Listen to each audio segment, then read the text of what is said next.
welcome Dr. Rajkumar Mani. He is an eminent pulmonologist working at Present Yashoda Hospital, and he is one of the founders of LSF, which is the End of Life Care team in India. I welcome Dr. Roop Bursani from Hinduja Hospital. He's an eminent neurologist and leading neuropalliative care in India. And he was one of the experts appointed by the Supreme Court in the Aruna Shanbhag case. I next welcome Dr. Nagesh Simha. He is the past president of IAPC, and he's a surgeon and a palliative specialist working as the medical director of Karunashray, which is a hospice in Bangalore. Dr. Sushma Bhatnagar, our present president of the IAPC.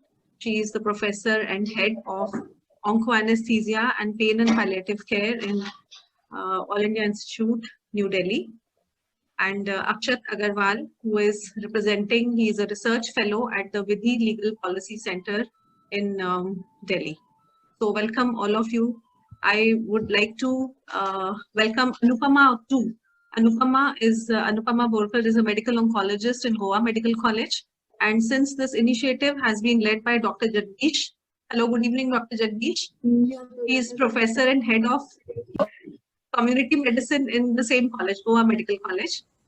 So we begin today, and I think we will begin with the presentation by Dr. Roop Bursani. Is that right, Dr. Roop? Yeah, I'm ready. So please go on and share the screen. Right. So,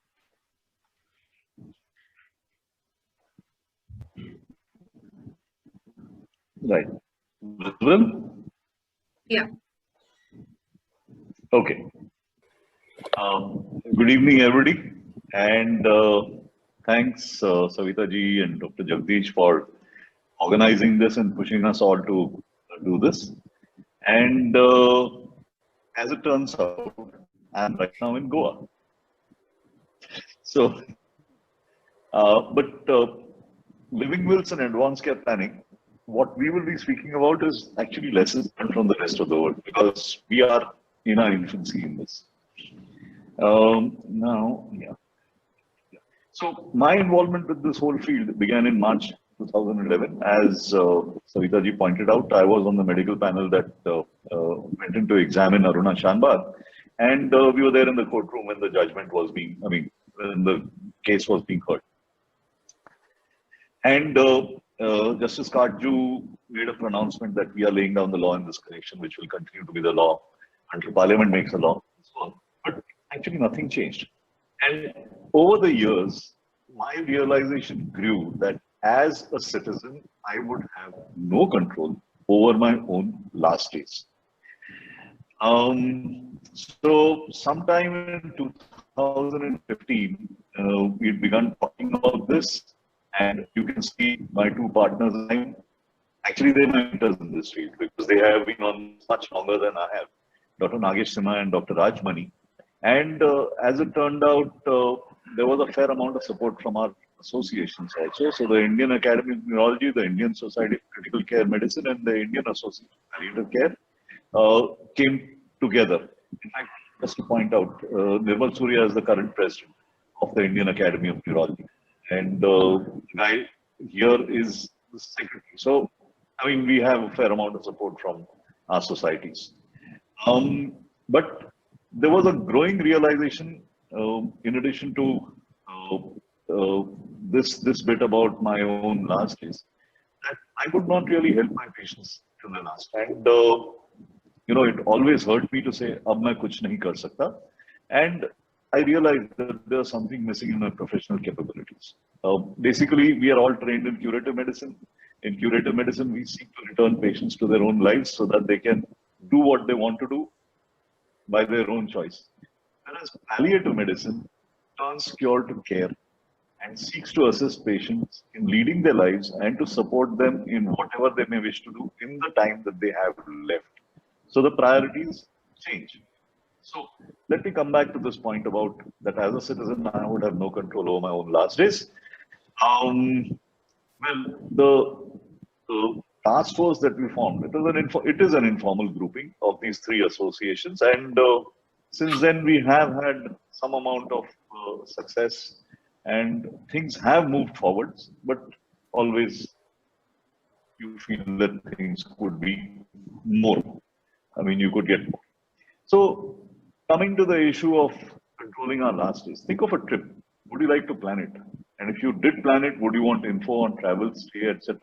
I remember a trip to Goa that I did many years, almost 30 years ago, and we just jumped into a bus. We didn't have any care about where we would stay, how we would travel, what we would eat. It was okay. As you get older, you want more and more control over things in your life. And think of the last journey of your life. What do you want your illness experience to be like? Remember that as economic growth occurs, more and more of us are going to be living alone. In the westernized countries, these figures are roughly in the range of about 30, 35%. But look below that. South Korea is already 25%. China is 15%. We are at 5%. But if economic growth and urbanization happens, this is not something we escape. But the biggest worry that most of us have is of dying with pain and suffering. Woody Allen typically said that I'm not afraid of death, I just don't want to be there when it happens. Whenever people are asked around the world, 90% of us want to die now.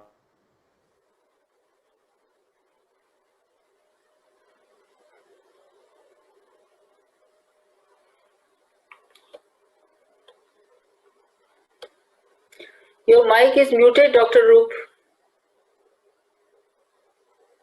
I don't know. Yeah. Okay. Can you hear me? Hello? Yes. It's okay now. We can. Yeah. So, yeah, 90% of us want to die at home in our own bed. But in reality, 70 to 80% die in hospital. And these figures are common across the world, including from a study from Pune that was done by one of our colleagues. To prevent that from happening, you need a living will. We will be discussing this document a little further. But before that, all of us need to understand how we die.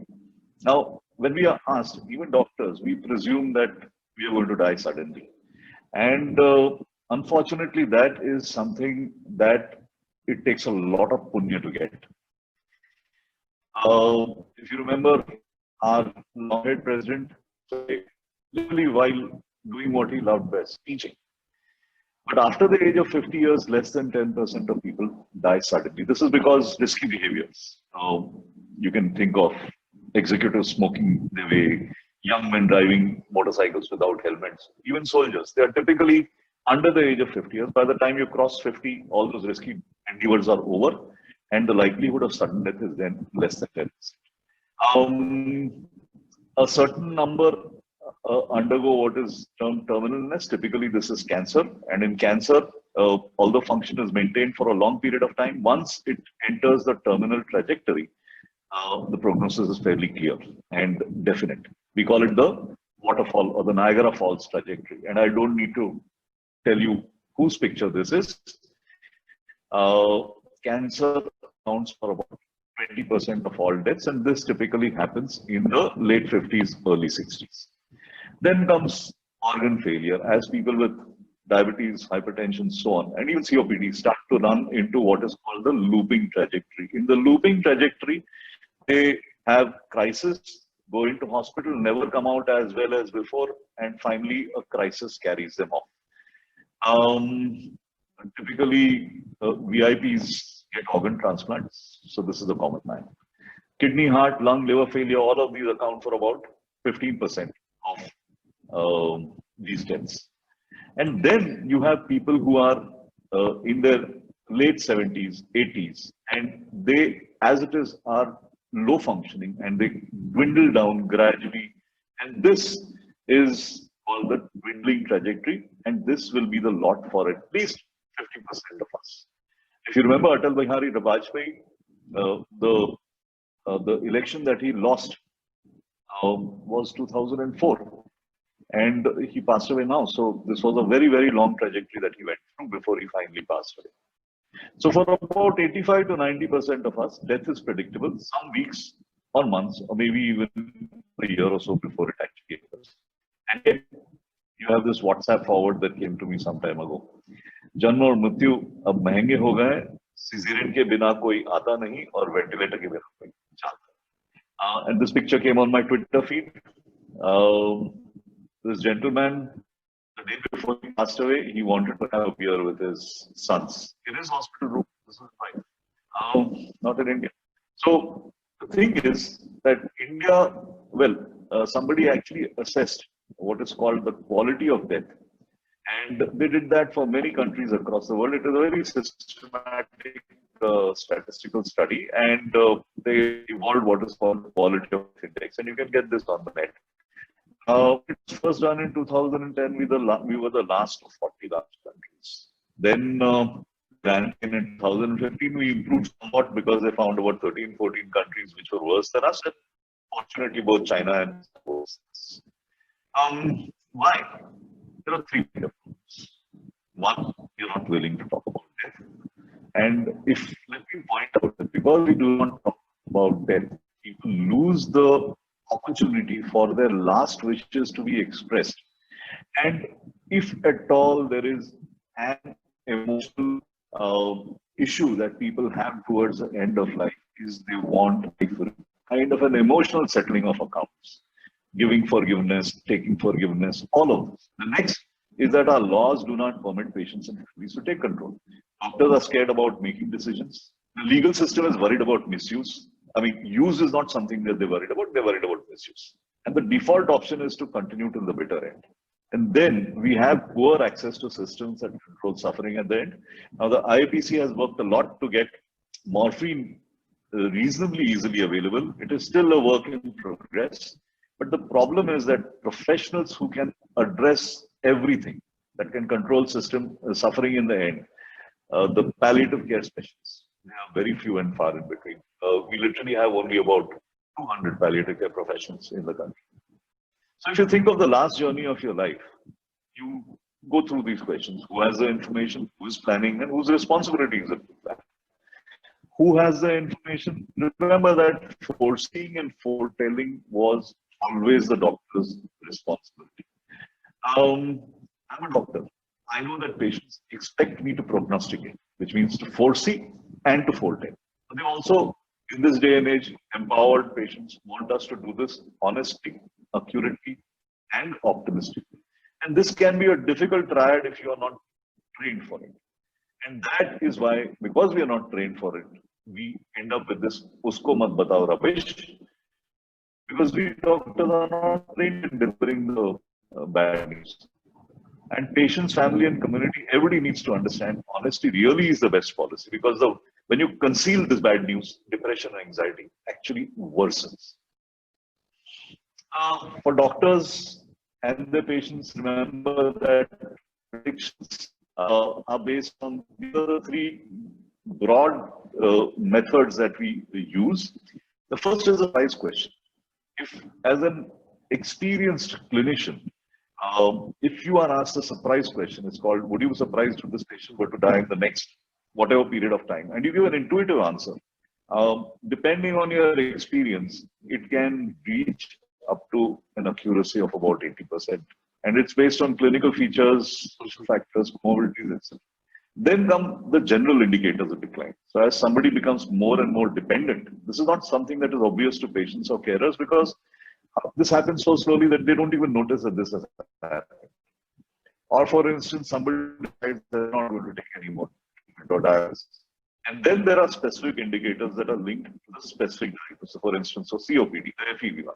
Now, the error rate is broadly about 30%, but I think that with experience, it's as low as 20%. And it's linked to the diagnosis, the duration, and the years of clinical experience. 100% answers are not possible, and we all have to accept that this is a situation that there will be answers. Now, till we reach the stage that doctors are willing to tell and patients are willing to hear, we literally are left with this policy of don't ask and don't tell. So if you are a patient, and I know there are a few patients also, lay people also on this group, the ball literally is in your court. And remember that the destination cannot be changed, but decisions can still be made about what the journey should be like. It needs you to be aware and to take charge, because Death is inevitable. A bad death is not inevitable. So a good death means, first of all, to know when death is coming and to understand what can be expected, because the emotional part of it, the goodbyes and the timing, all of that to some extent can be controlled. More importantly, you can exercise control. If you remember what I said, my realization that I would not have, you can then have control over where death occurs, in whose presence, and you can do this by issuing advance directives or the living will. And ideally, you should have full access to spiritual, emotional support, symptom control, so that death is actually peaceful. And that makes for a good death.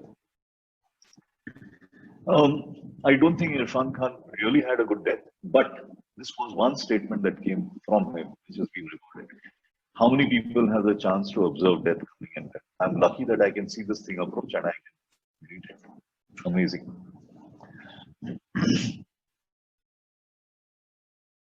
So left with this. Roop, your audio is waxing and waning. Huh? Roop, your audio is waxing and waning. Okay. Now, can I speak louder? Is that better? Hello? Are you using Bluetooth? Are you using Bluetooth? Yeah, so I'll I'm on. Yeah, I think you should jump the Bluetooth and just talk straight into the mic. Okay, fine. I'll do that. Give me a minute. I need to. Yeah. You stopped at a very good slide. You know who is standing your last? Can you hear me? You can think. Yes. Yeah, we can hear you now. Much better. I'll need to stop sharing a minute and just do this. Okay. Do that. Do that. Pause share. Turn off my.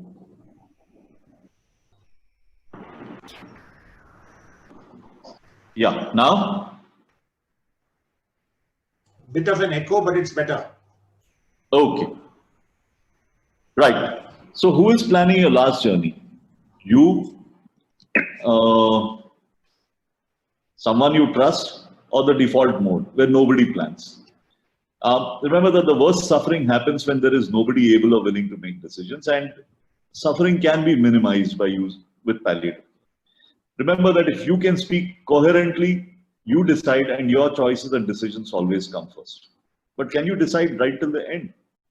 Typically, people lose decision-making capacity once the dying process begins. In cancer, this happens days to weeks before death.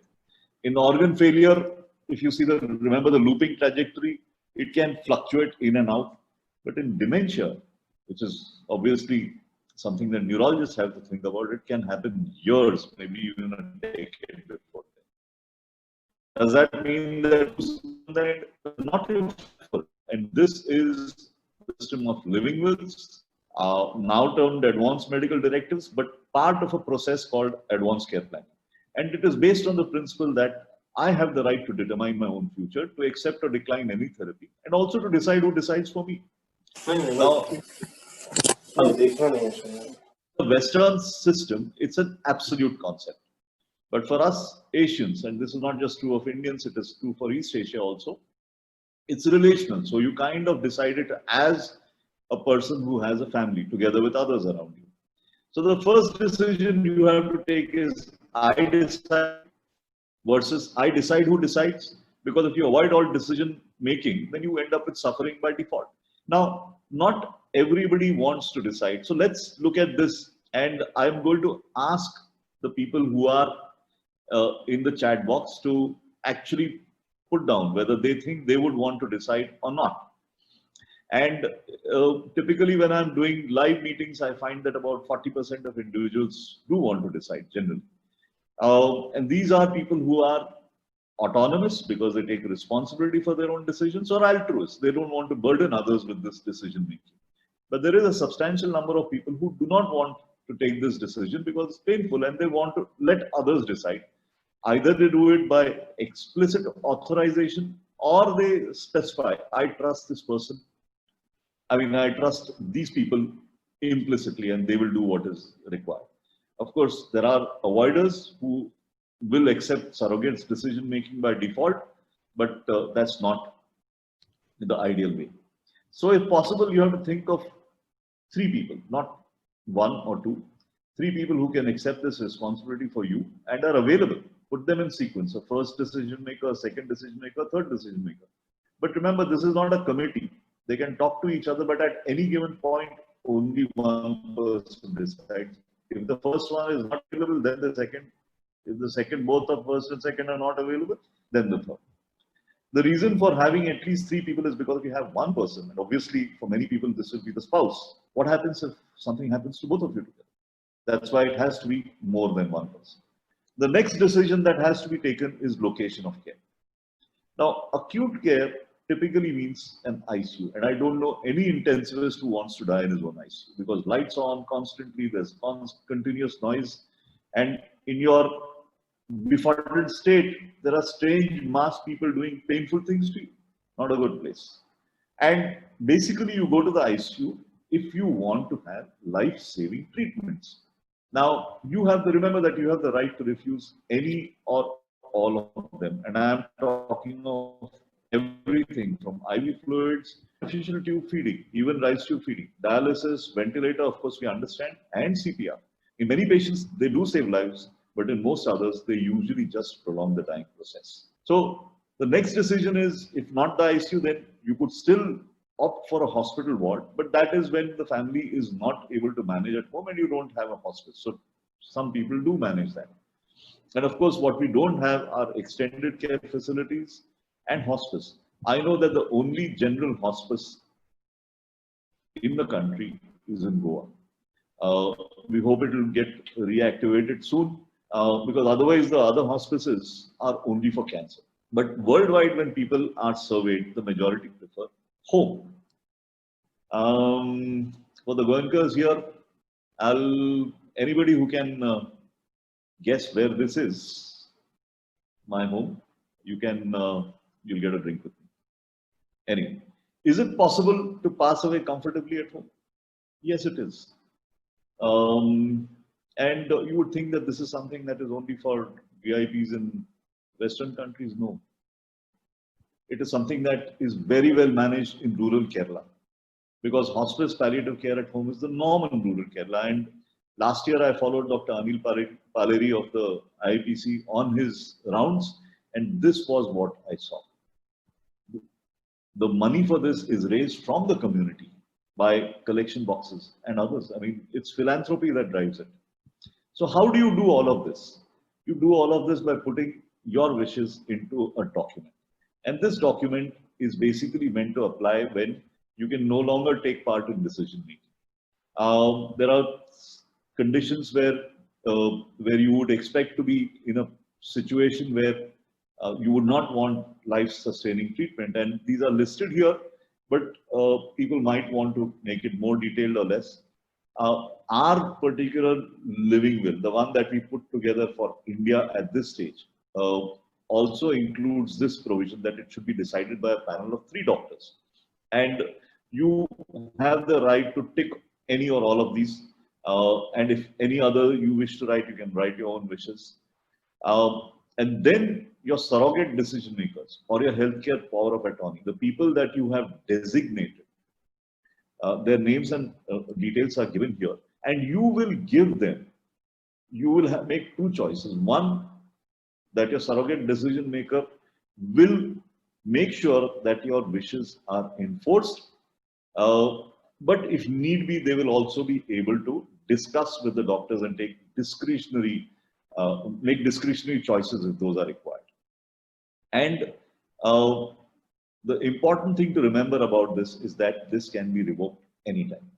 Now, this document is available on the IIPC website. It's also available on Pallium India and Vidhi websites, and you can look for it.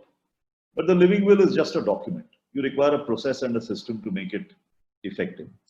Now, one of the things to remember is that we readily import the latest medical technology, but not this social technology, which is now 5 decades old in the rest of the world. Partly because there has been nobody pushing to do it. This system is called advanced care planning, and it's a process to guide decision making about your healthcare when you don't have, if and when you don't have the capacity to do it.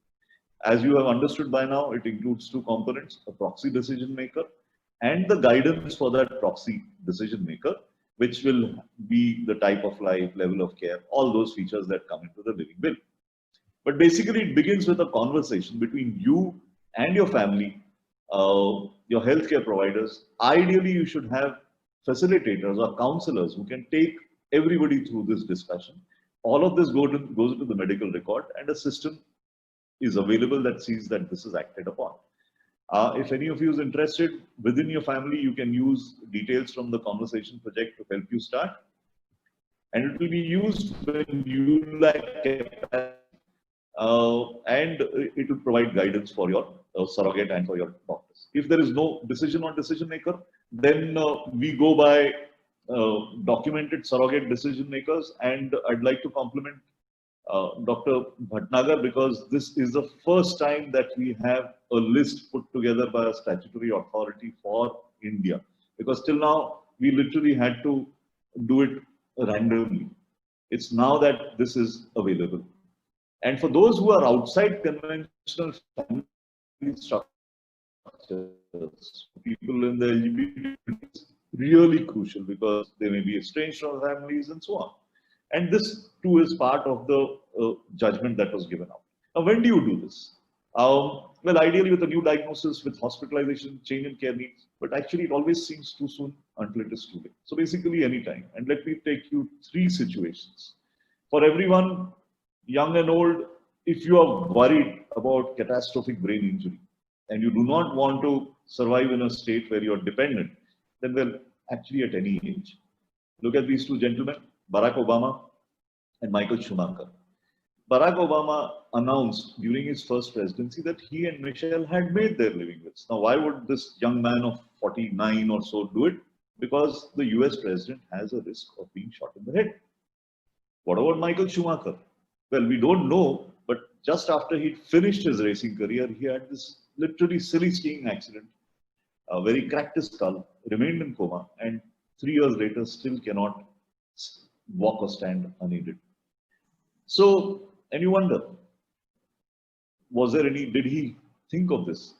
Anyway, for somebody who's older, if anything bad happens. Now, this was a patient of mine who was 67 when she had this massive intracerebral hemorrhage.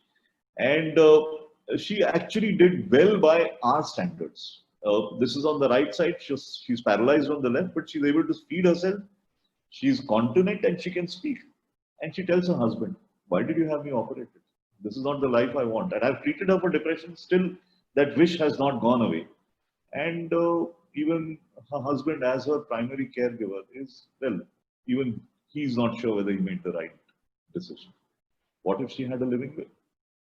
What about people who are very old, where the survival is, or for various reasons, survival is 1 year or less? Now, these fluorescent colored forms are typically what would be made for somebody in the last 6 months or when a terminal diagnosis is made. These are called physician's orders for life-sustaining treatments. And these are the standard across the US. They will actually tick off various options, and it is signed off by a doctor and either the surrogate or the patient. And where do they go? They go everywhere, into the medical record. They go, they are in the, typically the one place they are placed is at home on the fridge door, on the magnet. Because if somebody is found unconscious, the paramedics are supposed to look there first. Now, we made a bit of a start, and the first document on this came out for the do not attempt resuscitation guidelines from the ICMR, and we maybe discuss that a little later. The point is that in all of this, if I change my mind, all this can be revoked instantly orally. If you're awake, if you can answer, even if you're a little delirious, the doctor is supposed to ask you, this is your living will, do you want this followed? Now remember the 3 famous nonagenarians passed on in 2008. Both of these died in their own beds, surrounded by the family. And you look at pictures of them, literally they were holding a darbar while they were passing away. And this happened because they could take charge of their last days and the system worked for them. Atal Bihari died a lonely death in an ICU after a long, prolonged stay in the ICU. Not a good thing. Now, India's constitution gives us liberty. Remember that that's there in the preamble. But that liberty is a political statement. To bring that liberty into the personal space, we had three judgments that came out fairly close together. The first was the privacy judgment. Then was the health autonomy judgment that I'm talking about. And finally was sexual choice. All of them actually made the liberty a personal liberty as well. The problems arose because the common cause judgment, which made the living will valid, unfortunately prescribed a procedure. And that procedure is not as per international practice because it makes it applicable only to terminal illness. It has to be signed before a judicial magistrate first class, preserved in the district court. And well, because it is a judgment, it is not a law. So there is no mention of enforceability. So in this uncertain situation, what can you and I do? Remember that the first thing that you can do is start talking. All of us, as we go through our professional lives, realize that everybody is hungry for honest conversations about death. And unfortunately, too often you hear this, "Ye baat to kabhi kari hi nahi." So how do you make a valid living will or advance medical directive? First, begin by speaking to those close to you. Choose your surrogates. Confirm that they accept the responsibility, understand your wishes, and will follow them. So you may have somebody who says, "I love you so much that I will never let you go." And you will have somebody who will say, "Oh, acha, theek hai, aapne sign kar diya." No problems. You want somebody who will understand and follow a middle path. But you have to decide also whether they can have any discretion or not. So there are people who say, "I just want you to see that my wishes are enforced." It has to be signed in front of two witnesses, and you should try and get it signed before a JMFC, and we'll discuss this. Worldwide, one or two witnesses only are required. If at all, a notary public is all that is required for attestation. But we are suggesting that you must try and get a JMFC to countersign. But you can complete the rest of the process. It doesn't mean that if you don't have a JMFC signature, the rest of the process, your family, the document, all of that is important. Make multiple copies, see that they go everywhere, including on the fridge. Inform everybody who needs to know. And preferably, if you're a senior citizen, take it along on admission for any procedure. But show it to every doctor you consult. You will find out if the doctor is willing to accept it and will support you. Will tell you their hospital's policy, so you'll know where to get admitted in emergency, and that doctor will know your wishes. But I really need your help to make doctors understand how important this is. Remember that, like vaccination, this is a process that literally has no sponsor. It is something that is everybody's responsibility. You understand that it's only now that, since everybody understands that vaccination is important in prevention, that the whole system works for it. As of now, nobody seems to understand this. Perhaps you could have a living will camp to do that. Remember that you will have to be the change you wish to see in this world.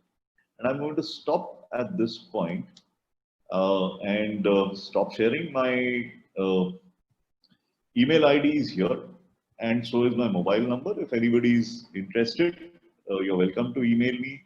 You're welcome to WhatsApp me also. And I'm now going to stop sharing and hand it over back to Savita ji. Thank you, Dr. Roop. That was a great presentation. And I would request people to put in their questions on the chat box. Meanwhile, I'll be asking a few things here to clarify some of the things that you have said to all of the experts here. The first question is for Dr. Mani. Sir, is there a written document at present, or any article or anything that has come from a publication that the doctors can use as guidance for withdrawal of treatment or for DNR? Now for DNR, of course, there is an ICMR document, which Roop showed the snapshot. There's an ICMR put up a task force, of which Roop, myself, and Dr. Sushma Bhatnagar were a part of that task force, among others. There's a whole spectrum of people. So this is the first time a statutory body has given a policy and a procedure for DNR. Now, one thing we must understand, that even if we execute a living will, okay, downstream has to be ensured. Otherwise, we cannot implement. As you know, all those things we have ticked, as I do not want.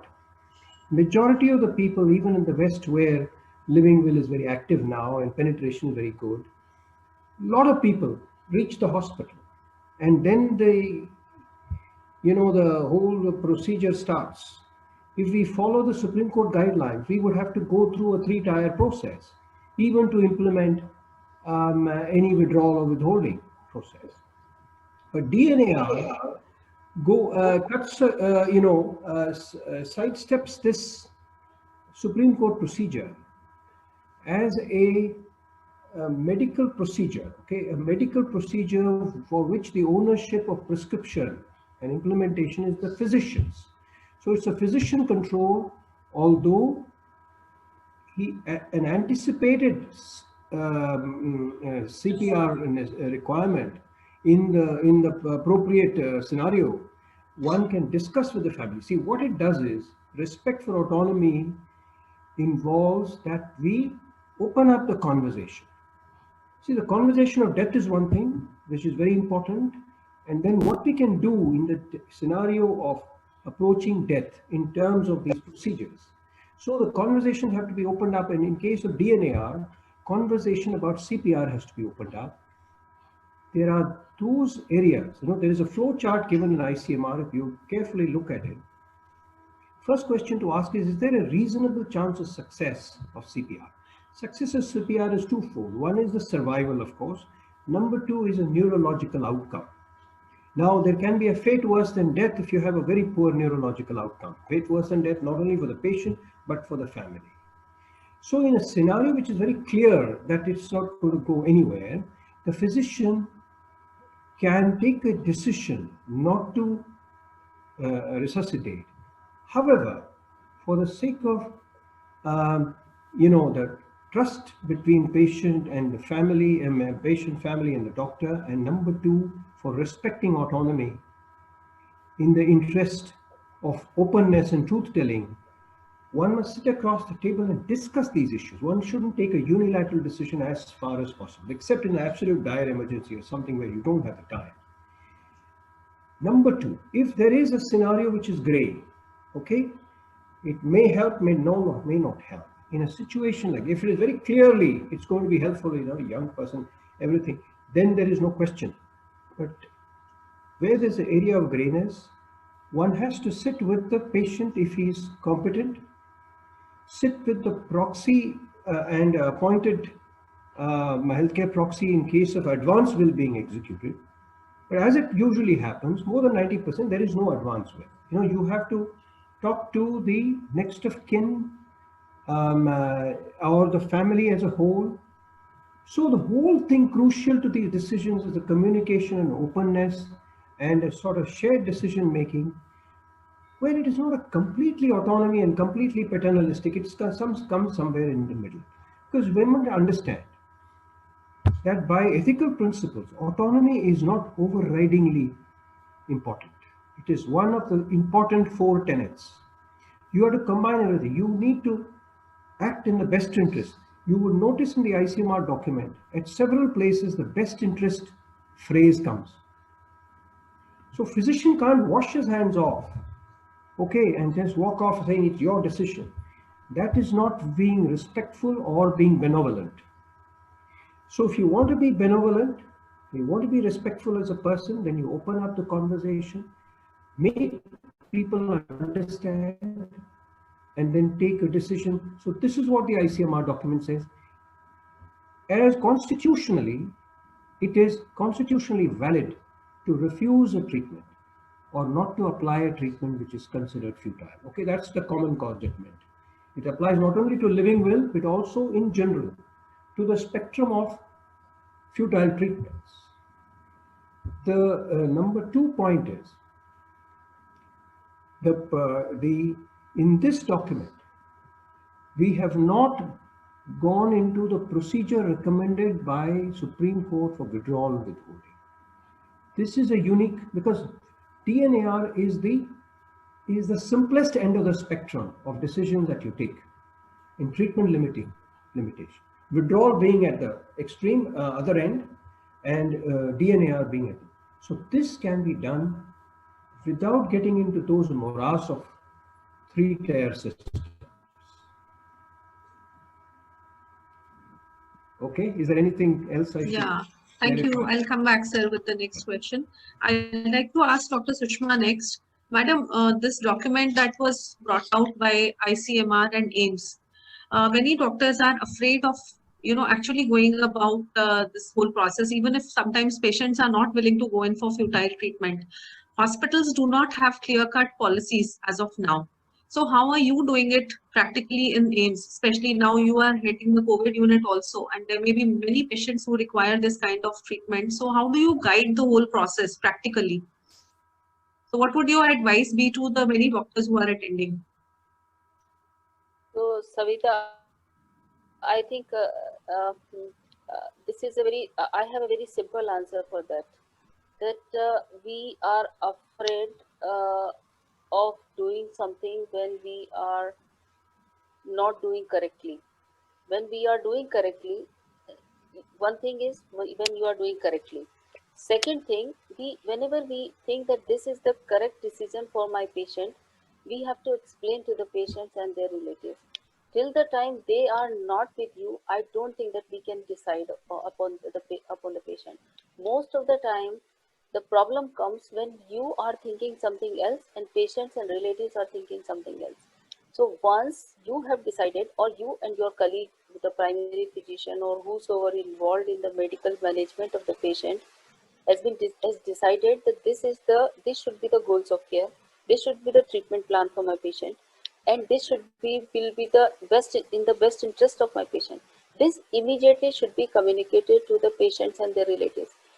Patients and it is not that easy that you decided and you will go and talk to the patients and their relatives and they will immediately say yes to your whatever you are thinking.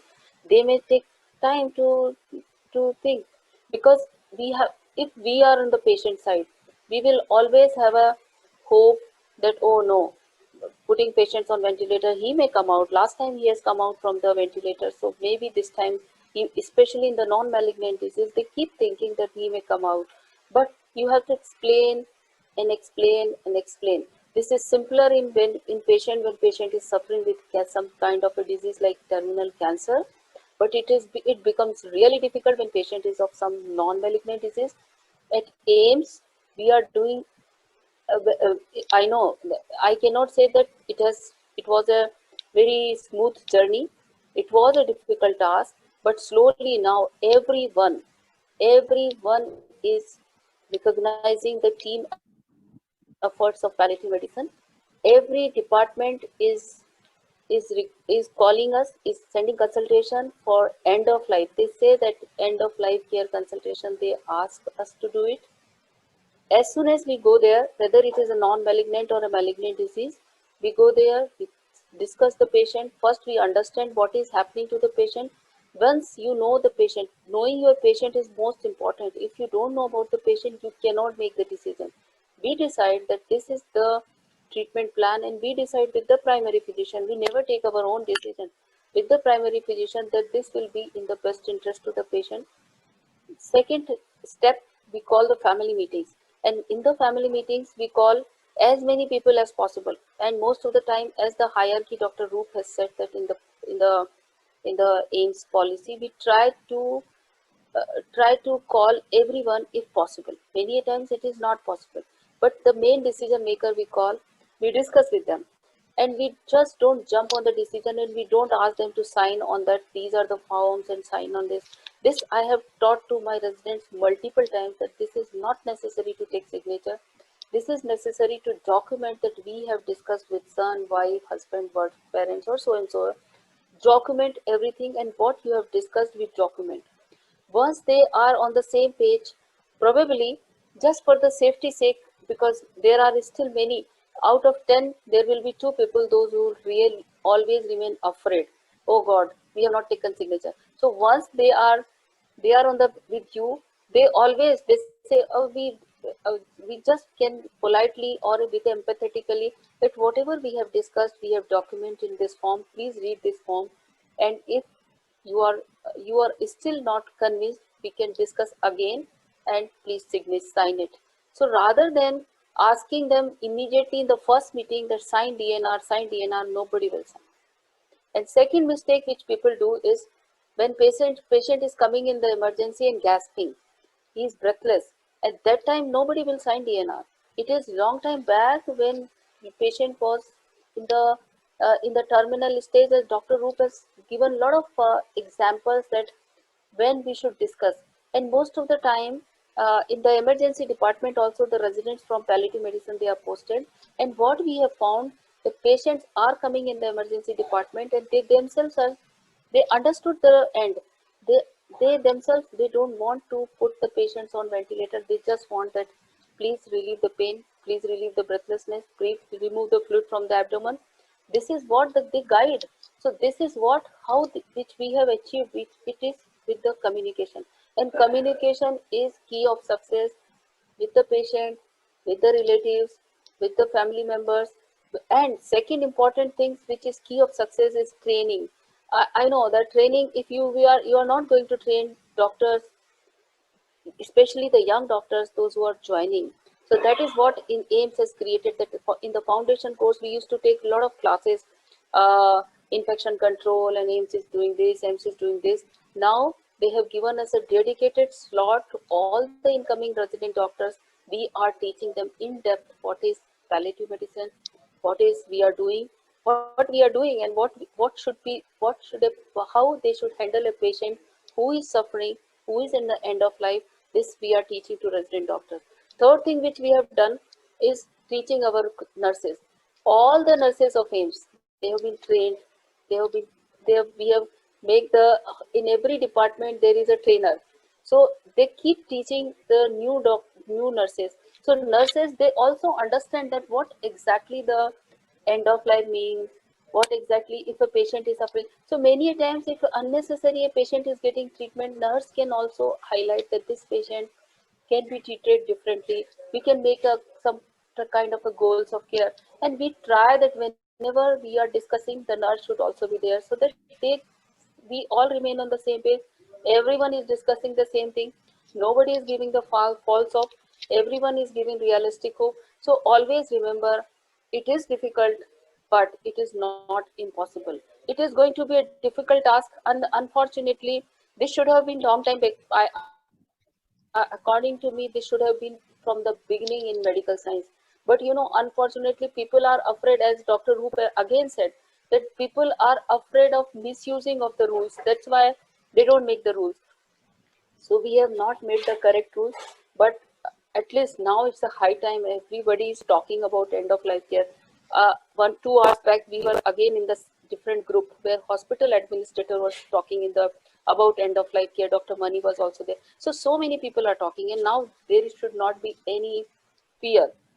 Rather than fear, it's not the fear. You have to take the lead. You have to be committed. You have to be empathetic, and you have to talk to the patients and relatives and colleagues and nurses and doctors, young doctors, because nobody has taught them that there is something when not to intubate. So you have to teach them, and slowly, I'm not telling that today this change will come. After 10 years, maybe this time may come when a young doctor will understand when I should not intubate my patient. And this should be a medical curriculum, rather than we are struggling and juggling so much and everyone is talking and still nothing is happening. I think this should be in the medical curriculum, and probably with this constant efforts of everyone who's working in India, I think after 10 years or maybe after 5 years, if we will work in a systematic manner, maybe after 5 years, the time will come when a young doctor will know that how to make goals of care for my patient and when I should not intubate my patient. Thank you, ma'am. The next question is for our expert in communication, Dr. Nagesh. Sir, Dr. Sushma just mentioned that talking to the family and talking to the doctors, talking to the nurses, explaining things from the beginning is the seed of the process. That's where we start. So how do you suggest we go about it? Within the families, there are people who would need such kind of care, but within India, all over the world, I think death is a taboo subject. We don't want to talk about it.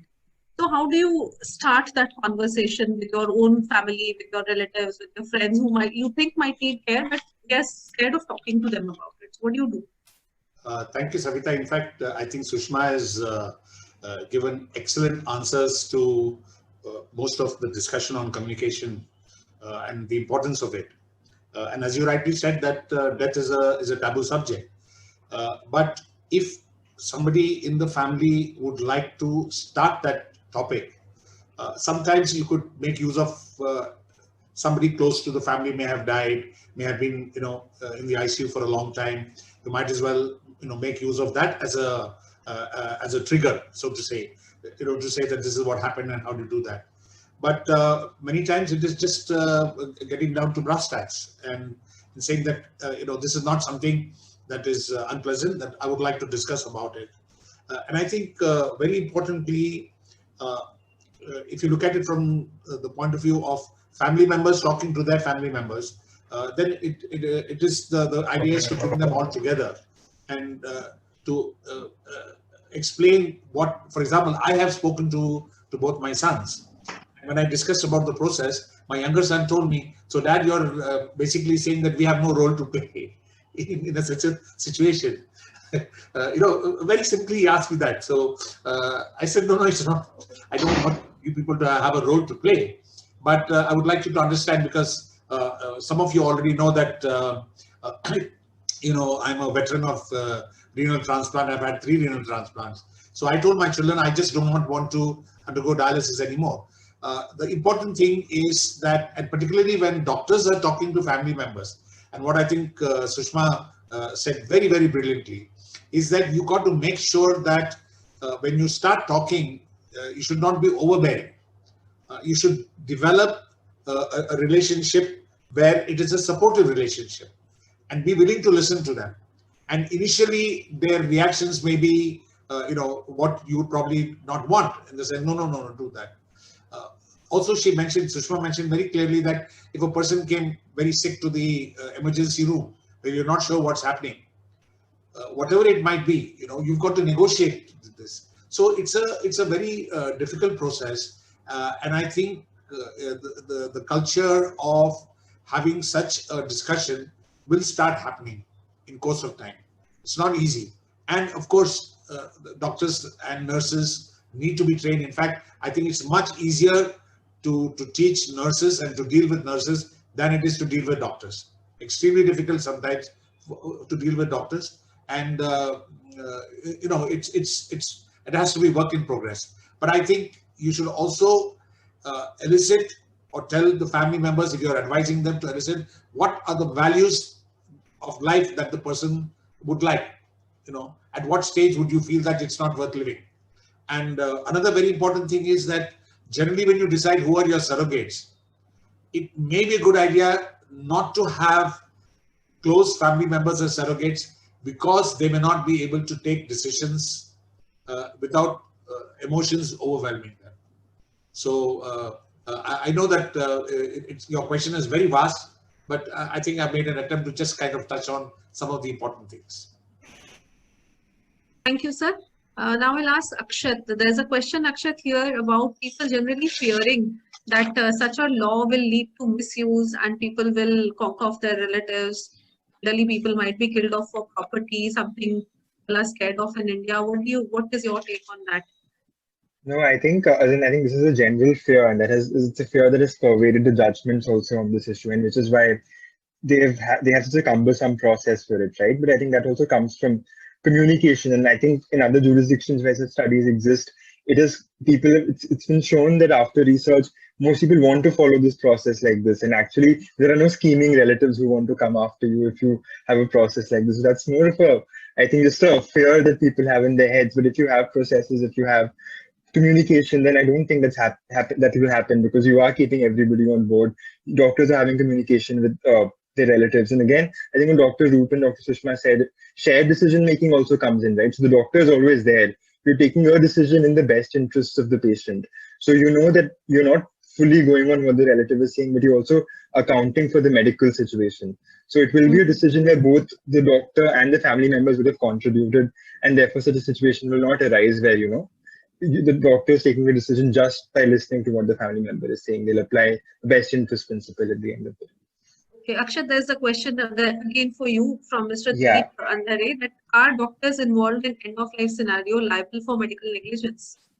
Yeah, no, not at all, I think, because as in I think Dr. Roop can answer this question better, but absolutely not, because you're following a patient has a right to refuse treatment, and common causes recognize patient autonomy, and doctors have to follow patient autonomy while doing medical treatment. So if the doctor is following procedures, they're following duty of care, they're following prescribed medical guidelines, there is no way in which they can be sort of, accused of medical negligence. So it has to follow processes, you have to follow thresholds, but as long as you're doing that, you can't be held liable for negligence because you're fulfilling your duty of care. Savita, I want to comment in this. I want to comment ma'am. one thing. Yeah. The people will make you liable for medical negligence if you will not communicate. All over the world. One day, somebody asked me, and I've searched the literature, and what I have found that wherever this kind of things have happened, that people have sued, or because of, and they were fixed the responsibility of medical negligence. Everywhere there was a lack of communication. Everywhere. So if their communication is not good, definitely, obviously, if some doctor is not communicating me properly and doing something and deciding something on me, I will make a hue and cry, and I will ask, and I will go to the court. If doctor is communicating me well, if he's explaining me everything well, I don't think that everybody is a human being, and at least everybody has some kind of a mind. I don't think that this will happen if you will communicate well. So end of life care should not be taken for granted that, oh God, so everybody is talking end of life care, so I can decide for this patient end of life care without communicating. If you will not communicate, you will be a failure. So if you have to learn knowing your patient and understanding your patient, taking all the stakeholders on the same page, and communicate to the patients and relative. Otherwise, don't practice end of life care. Savita, Raj, just 1 minute, Raj. Let me finish, just 1 minute. Taking forward from what Sushma says, one of the people who can cause maximum problem for you is the security guard outside the ICU. Okay, because what happens is that people don't know what is happening inside. And if you shoo people away, and if doctors are very cut and dry and very curt about the whole thing, then this trouble is going to happen, as Sushma very, very rightly said. But if the doctor comes out to be a compassionate individual, then most of the time nothing happens. And the other issue, of course, is that the hospital administration should also, be clear about it. Otherwise, there are some hospitals which say that we don't want to. In fact, I don't want to mention things, but Roop and I had a conversation where somebody very, very, very senior, said that what you're doing is absolutely very nonsense. So if the hospital administration does not realize, then the practitioners have a problem. But by far and large, it is ultimately being compassionate and showing compassion, not only in terms of your non-verbal communication, but also verbal communication. Thank you, Dr. And Nagesh. Savita, Savita, issue. Sorry. This negligence issue, I want to add a little bit space. These decisions are taken in my ICU very frequently, every other day. Now, negligence for any decision, medical decision, is according to a standard for that decision, isn't it? You take a decision not to do CABG, then you have got to go via a certain standard recommendation. Similarly, you take a decision not to put somebody on a ventilator, then you have to be compliant with the procedure. Okay, so there is a EOL policy, there is an EOL procedure. As with All India Institute, we have with the ISCCM procedure. If you are compliant, and which is created according to the general standards of end-of-life care decision making in the world, then why should you be negligent? See, negligence, if you are acting ethically, as Sushma ji said, if you're acting ethically, you need to have no fear. Only when you're doing something surreptitiously, or you're doing something fundamentally wrong in terms of ethics, you need to worry. You don't have to be a lawyer to take a decision. You need to be just a good physician with common sense and a grasp of ethics. Basically, that's what we have done, and we have had no problem. We've only generated more trust. Thank you, sir. But what I would like to put up is that especially in the corporates, the youngsters are facing a lot of problem convincing the administration regarding the need for these policies and actually putting them into practice. So it will take a long time. I've only worked in the private sector. Okay, I worked with most of the branded, healthcare systems. Okay, Fortis and Maxes and and the Apollo and all that. Now, see, the same communication which you do with families and get the compliance, the same thing you have to do with the administrators. See, communication is not restricted to families and patients. It's with So each that's other what I was also, coming to. with your Yes. colleagues, with your juniors, with your seniors, and with your administrator. And I think we have to develop, as Nagesh says. You see, Nagesh has to be the guru for us. We have to get this gift of the gap. Otherwise, you can't do really good job. True. So there's one for you, Dr. Roop, next. There's an elderly relative with Parkinson's and stroke and is admitted in the hospital in the ICU, and especially in the COVID era. Can he make a living will at present? How does that happen? You know, a person may be disoriented, and how do we decide whether he can make a living will right now or not? Okay, so one thing is, can you hear me? Yes, Am I audible? we can, yes. Yeah, so one thing is that the person who's making this document has to have the mental capacity for this, and that in a situation like this will need to be actually be certified by a doctor. Normally, in most situations, you don't require anybody to certify decision-making capacity, but when you expect that this is a vulnerable individual, you will need that certification. And but it is not impossible. Finally, even when people have dementia, even when they are, say, in mild or even towards moderate dementia, their values don't change, and they can express those values.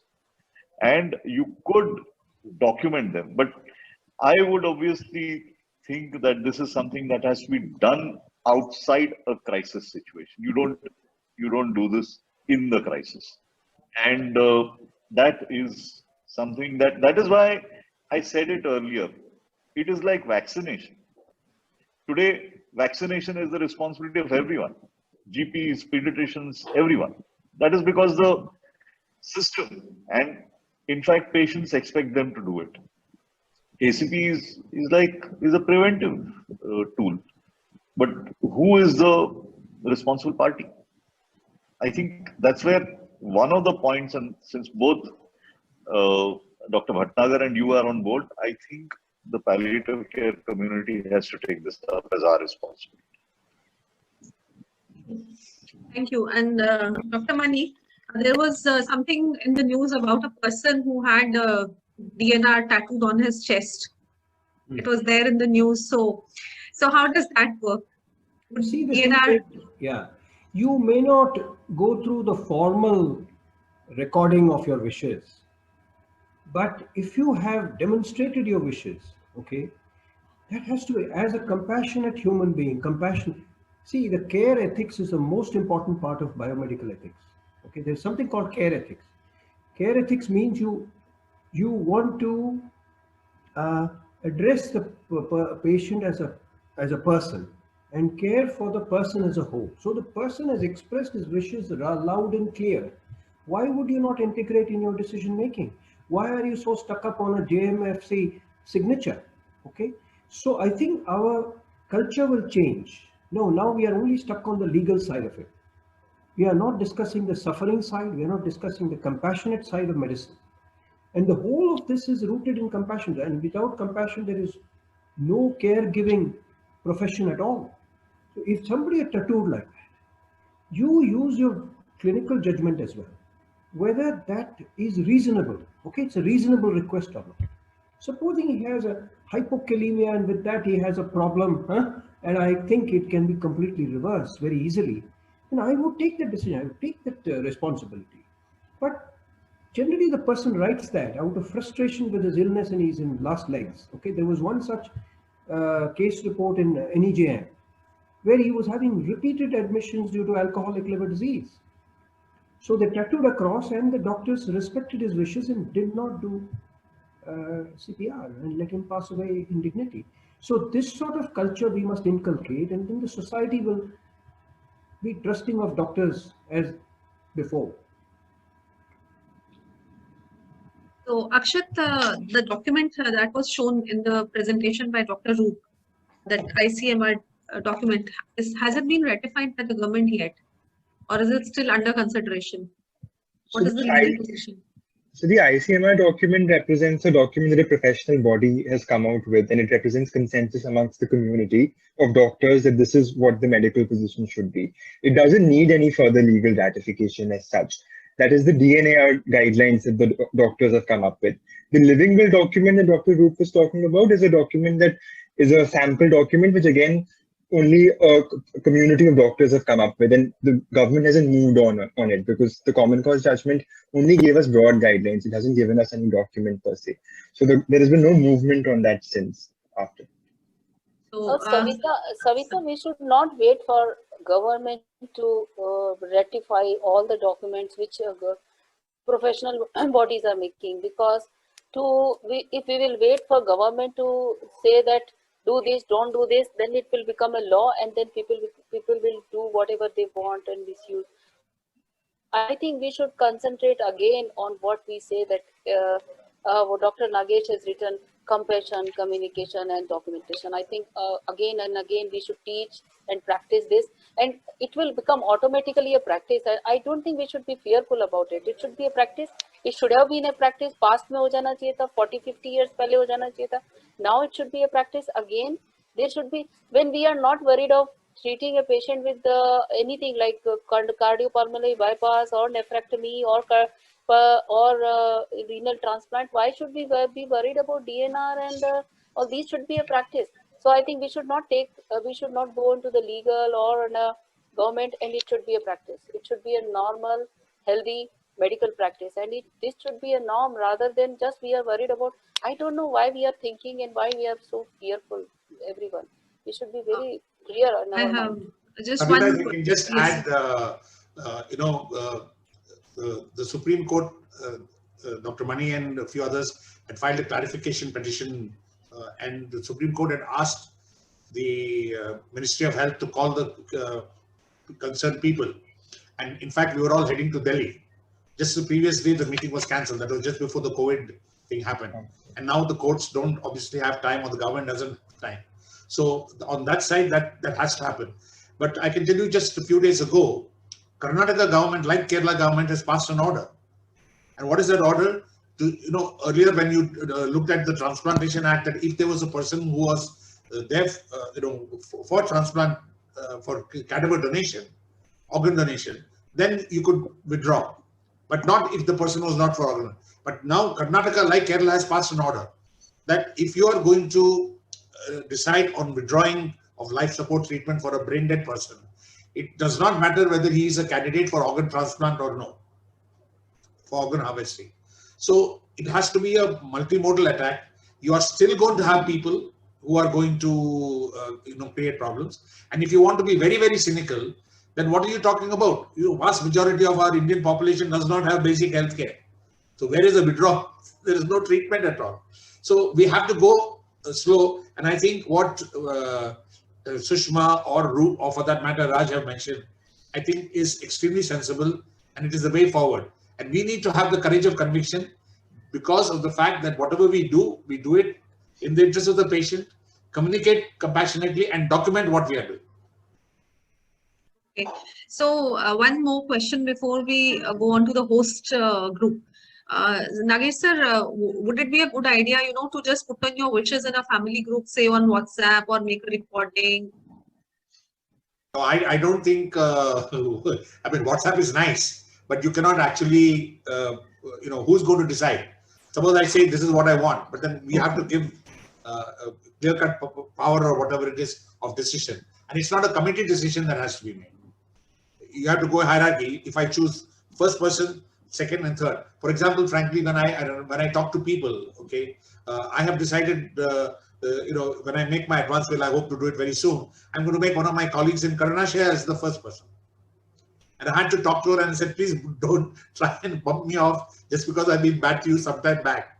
But we need to have people who will understand the ethos of what the values are and are able to take a decision. So WhatsApp is not a great idea at all.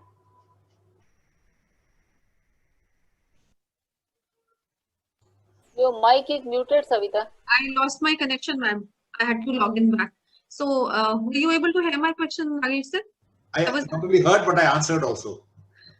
Okay, thank you. So, I would Mine is not much, that's why. I would request Dr.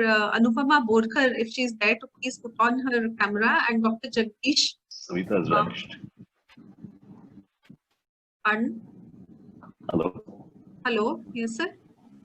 Yes, Doctor? going on well. Yeah, okay. Okay, okay. So I was just going to ask the two people from Goa, Dr. Jagdish.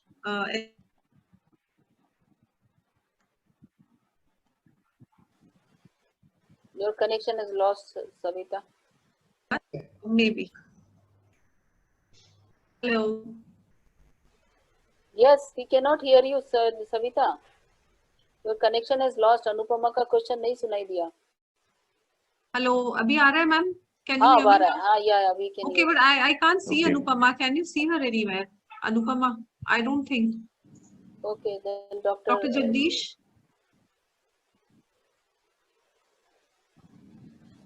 I can't see them here. Okay, तो फिर हम लोगों से पूछो, फिर खत्म Okay, करो. okay. So they're not here. I would have, but I would just like to add that Dr. Jagdish has been very supportive from the SPM group, and he was the one who had this idea, along with Dr. Shyam Pingle, who is here, I think, in the group, that we should have this conversation with the people from community medicine.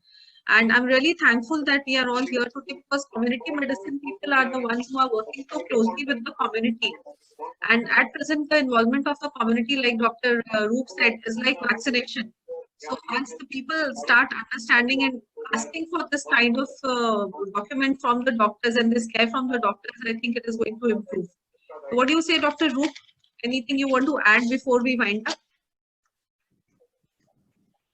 No, I think I've said, I mean, one message, and I'm, as far as I'm concerned, since the stars of the IAPC are here, I think it has to begin with us. We have to take charge of this. And it is only if there is a body that pushes this whole system forward, then it will actually start to happen. So let's start with that. Yeah. Thank you. Any closing thoughts from the experts?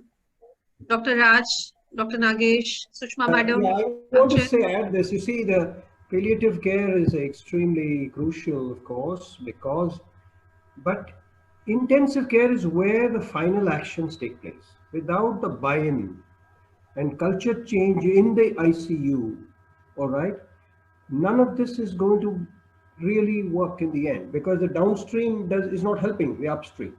So, in fact, palliative care as a specialty for very specialized functions are required, but palliative care integrated into every specialty is also extremely important. So the palliative care integrated into intensive care, not as a very specialized function, but as a embedded function, okay, in the care of all the patients, will humanize intensive care and make it more sensible and balanced. And then palliative care must be integrated wherever available, okay, as a specialty, should be integrated into the communications process, which is the crucial intervention in every end-of-life care decision making. But palliative care alone cannot do it. The intensive care team must not wash hands off and stay somewhere else. They have to work together. It's a multidisciplinary function, because they are the ones who are putting the ventilator on. So if they do not understand when to put it on, when to take it off, I mean, it is a very, as an intensivist, I would think that's a very poor intensive care, right? If they do not know when to put it on, when to not to put it on, like a good surgeon, if he doesn't know when not to operate, it's a really very flawed intensive care. Similarly, palliative care and intensive care should not function as separate, they are two halves of the same sphere, and they should know how to hold hands and to participate. Okay, and similarly, nursing has to be a buy-in. Nursing has to be a buy-in. Psychologist, clinical psychology has to be a buy-in. Social worker should be there. So, and future, I would say, exists in the ethicist being a specialty. Okay, specialty of ethics, which doesn't exist today in India, and we are 50 years behind there as well. So if these things come together, then you will have a very holistic decision making.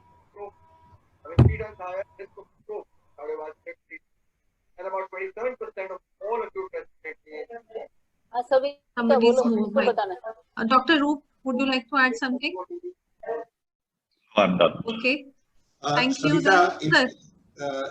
I agree 100% with what Raj has been saying. And I know for sure that phenomenal work is happening right now in KMC Manipal, okay, with Naveen Salins and with Seema Rao. They've done some awesome work in terms of integrating palliative care at the critical care in the ICU. And I know that they've done, I think, very large number of cases, and right now it's going for an audit to see to it that how good it has been. So I think if we have more sensible super specialists like Raj Vani or Roop Gursahani, then things become, and of course Sushma leading the charge at AIIMS, then there is some hope for us.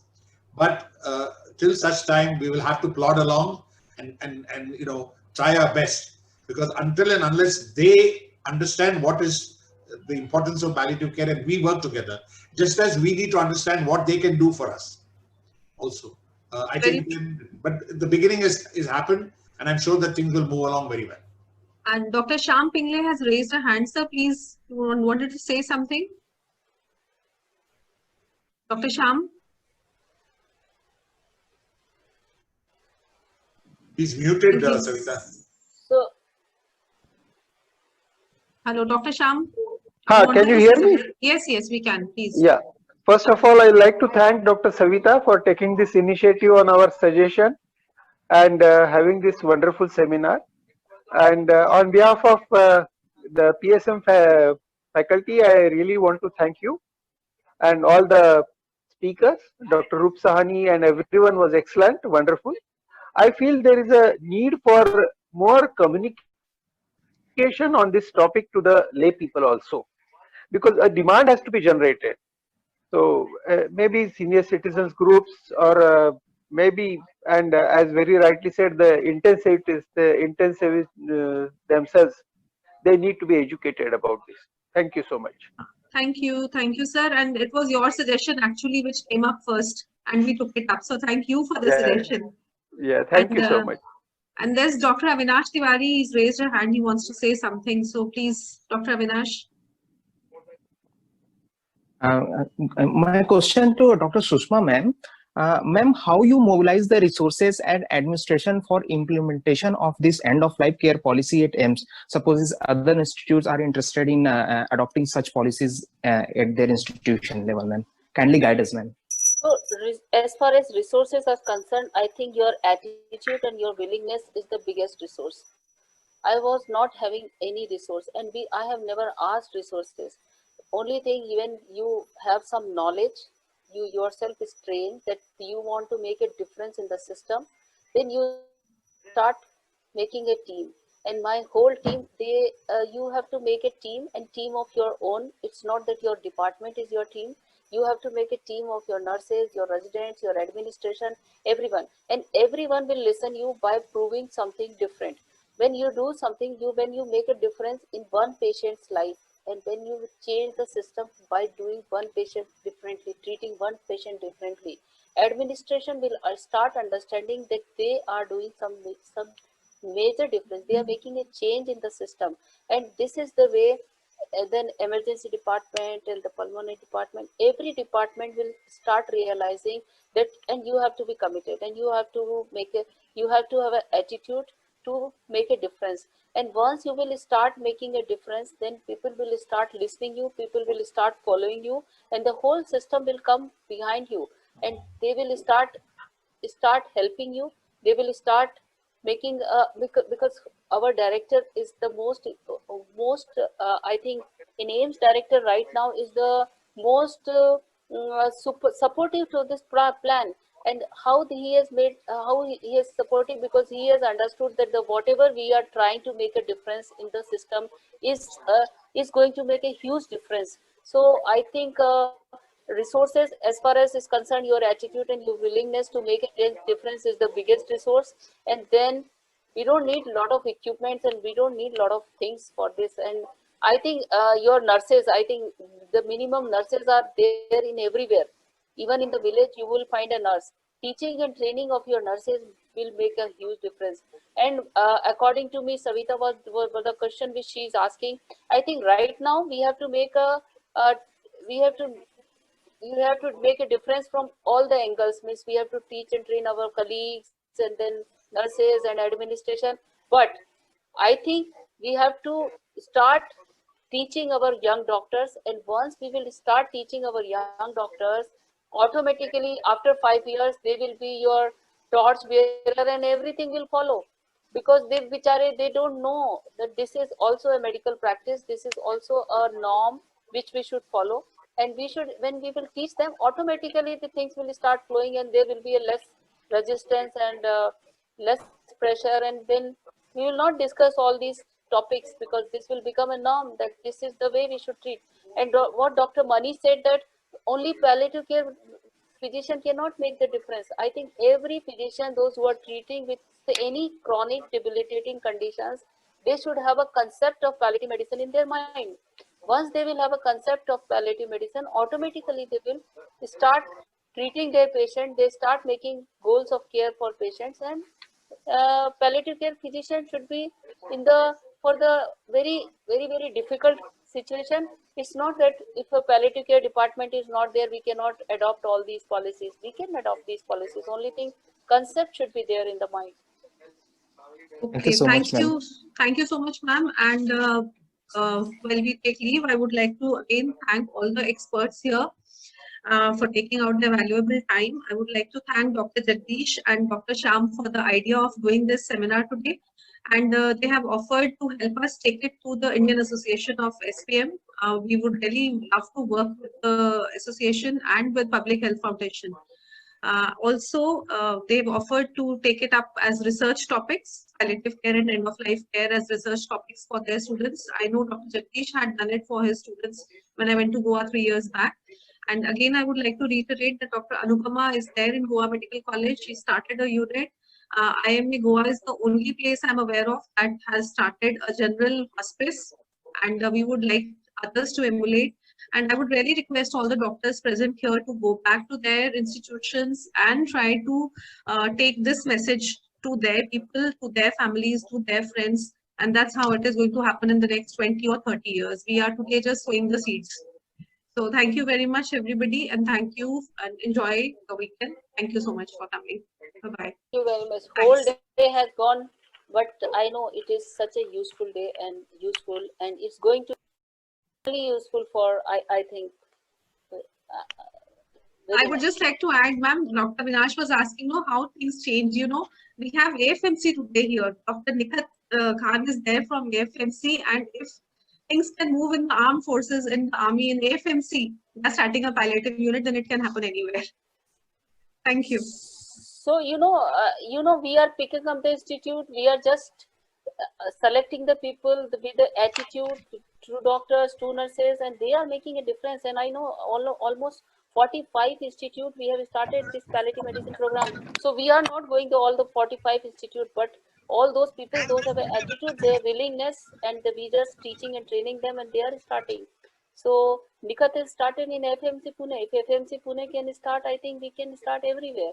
So this is what a person make a difference. It is not that any teaching, training, courses, certificates, this does not make any difference.